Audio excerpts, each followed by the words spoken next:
Welcome to KTV news Telugu. నా పేరు సుమలత. 7వ తరగతి చదువుతున్న మోడియం ప్రవీణ్ 13 సంవత్సరాలు అనుమానాస్పద మృతి.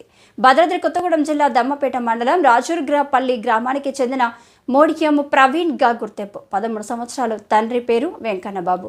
తోటి పిల్లలతో ఊరు బయట ఆడుకోవడానికి వెళ్లిన ప్రవీణ్ స్పృహ లేకుండా కనిపించడంతో హాస్పిటల్కు తరలింపు. అప్పటికే మృతి చెందినట్లు వైద్యులు తెలపడంతో కన్నీరు మున్నీరు అవుతున్న తల్లిదండ్రులు.